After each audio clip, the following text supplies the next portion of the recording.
Tonight, America is mourning.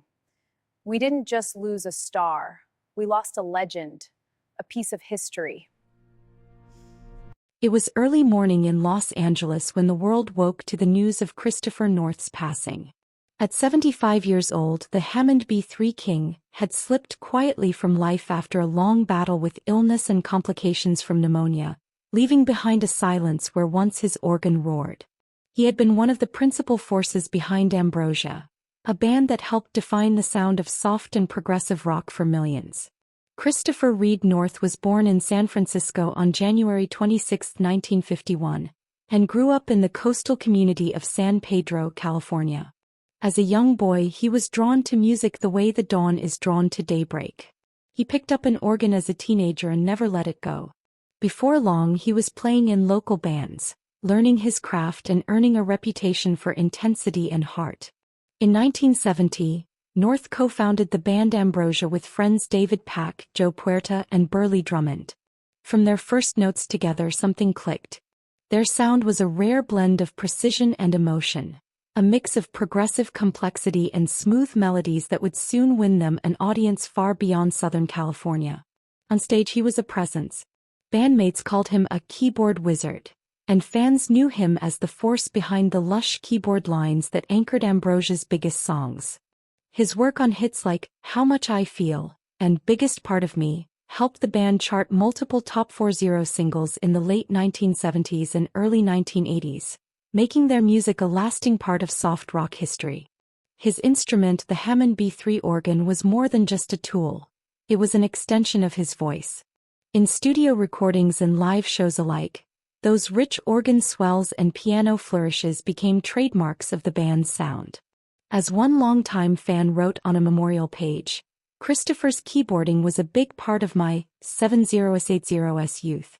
Holding on to yesterday, and that's how much I feel, kept this boy steady and ready for adulthood. Life was not always easy for North. In recent years, he faced multiple health challenges. In 2024, he was diagnosed with throat cancer. Friends and family rallied around him, and for a time it seemed he had beaten the disease. But late in 2025, while out walking, he was struck by a speeding car. The injuries from that accident left him weakened, and pneumonia set in during a long hospital stay. On March 30, 2026, he passed away, surrounded by loved ones and remembered by countless fans. Bandmates were among the first to speak publicly about his death. In a heartfelt statement on social media, Ambrosia described North as a founding member whose music defined a generation of progressive and soft rock. They called him one of a kind, a man whose presence on stage and off was felt by all who knew him. David Pack, his longtime friend and collaborator, shared his grief in simple, honest words. "I'll write more about Chris as I'm too sad to continue." That sadness wasn't just about losing a bandmate. It was about losing someone whose personality and talent shaped their shared history. Though it was music that first brought Christopher North to the world's attention, it was his impact on people that ensured he would never be forgotten. From teenagers discovering the band on the radio to lifelong fans who saw them live over decades, his art became part of people's lives. Songs he helped craft became soundtracks to weddings, road trips, quiet evenings, and moments of reflection. Colleagues remembered him not just for his skill but for his spirit. "We will always remember Northwind for his fiery, intense stage presence," bandmates wrote. Even when illness made the future uncertain, they said he never lost his passion for music or his love for the fans who supported him. In the quiet moments now, when the organ stops and the lights fade, Christopher North's legacy is still there. It lives in the records that still spin on turntables and stream online. It lives in the chords young musicians learn by heart. And it lives in the voices of fans who, decades after those first hits, still find comfort in his sound. He leaves behind family, friends, and a musical legacy that will echo for generations. As one tribute summed it up simply, "R.I.P. Brother Chris, forever and ever in our hearts." Christopher North may have gone, but the music he made will remain. A reminder of a life lived with passion and a gift shared with the world. It was a quiet morning in London when the news of Desmond Barrit's death became public. The beloved actor was 81 years old. He passed away at his home in Islington, his life in theater and television coming to a peaceful close. Friends, colleagues, and fans shared their sadness and fond memories across social media and in statements from the National Theatre and other companies where he worked. His loss was felt deeply in the arts community. Desmond Barrit was born on October 19, 1944 in Marston, near Swansea in Wales. He grew up with a love for performance that eventually led him to the stage, where his warm presence and rich voice would become his trademarks. Early work included roles that showed his versatility from Shakespeare to modern dramas. His journey from aspiring actor to seasoned professional was steady and sure, marked by hard work and quiet determination. On stage, Barrit became a respected figure in British theatre. He earned acclaim with the Royal Shakespeare Company and beyond, bringing depth and humanity to a wide range of characters. In 2003 he played Shylock in The Merchant of Venice, a role that tested both his emotional and technical skill as an actor. He was also known for his portrayal of Hector in The History Boys, a part that showed his ability to balance humor with heartfelt sincerity. Audiences also remember him for performances in musical theatre. In London's West End he took on the role of the wizard in Wicked, enchanting theatregoers with his presence and charm. Across genres and stages, Barritt's work drew people in, whether they were longtime theatre fans or newcomers drawn to his performances. His career wasn't limited to stage alone. Many will recognize him from roles on British television, including appearances in Holby City and Midsummer Murders. These parts introduced his talent to a wider audience and showed his range as a performer. But it was always the stage where he seemed most at home, a place where his generosity and warmth as a performer could reach people directly. Colleagues spoke with affection about Barrit after his passing. Russell Davies, a well-known screenwriter and producer, described him as a giant, a lion and a joy, saying he would be deeply missed. Another actor, Joseph Milson, shared how much he learned working with Barrit, calling him a kind mess of humanity and a consummate actor every single time.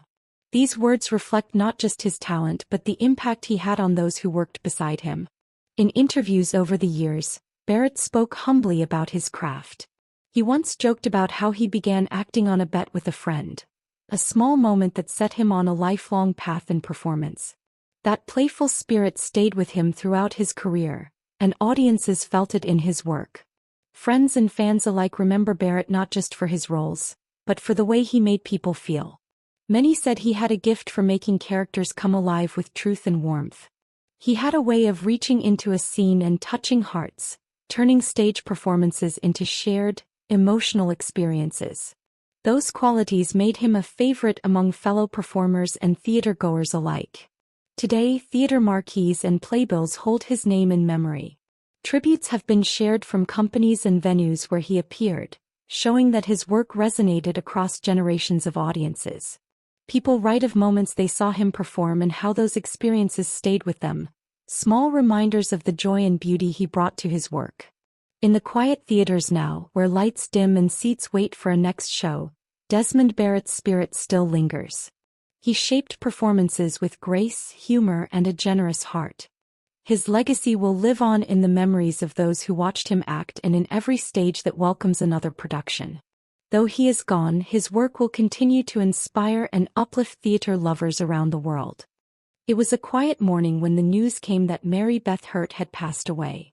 At 79 years old, the Tony-nominated actress had left a profound mark on stage and screen. She died peacefully at her home in New Jersey after a long struggle with Alzheimer's disease, leaving behind a legacy of grace, strength, and unforgettable performances. Born Mary Beth Supinger on September 26, 1946, in Marshalltown, Iowa, Hurt discovered her love for acting early.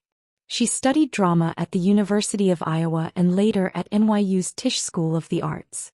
Her dedication and quiet intensity set her apart from the start. Early roles on stage showed her ability to convey deep emotion, and audiences quickly noticed the sincerity in her performances. Her Broadway debut came in 1974, and she soon became known for her nuanced portrayals. Over her career she received 3 Tony Award nominations, including for Trelawney of the Wells, Crimes of the Heart and Benefactors. Colleagues praised her for bringing authenticity and warmth to every character she played, making even the most complex roles feel real and relatable. Hurt also left an indelible mark on film. She made her movie debut in Woody Allen's Interiors in 1978 and went on to appear in classics such as The World According to Garp, The Age of Innocence, 6 Degrees of Separation and Affliction. Her screen presence was understated yet commanding, drawing viewers into the hearts and minds of her characters with a quiet power that lingered long after the credits rolled. Television audiences also came to admire her. She appeared in shows like Law and Order and Working It Out, demonstrating the same emotional honesty that defined her stage and film work. Hurt's ability to connect with viewers was a hallmark of her craft, whether in front of a live audience or through the lens of a camera. Family and friends remember her as a devoted wife and mother.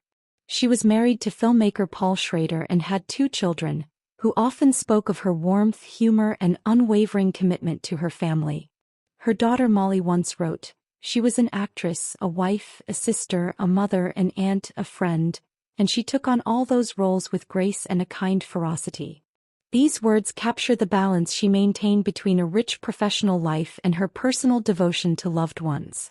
Colleagues and friends also spoke of her humility and generosity. One director recalled, "Mary didn't just play parts, she lived them." Another actor said, "Her presence made everyone around her better. She had a way of lifting a scene and a spirit at the same time." These reflections highlight the deep impact Hurt had not just on audiences, but on the artists and collaborators who worked alongside her. Her struggle with Alzheimer's was difficult, yet even in illness she remained a source of inspiration. Her husband Paul Schrader noted that though the disease took much from her, her essence remained calm, intelligent, and deeply empathetic.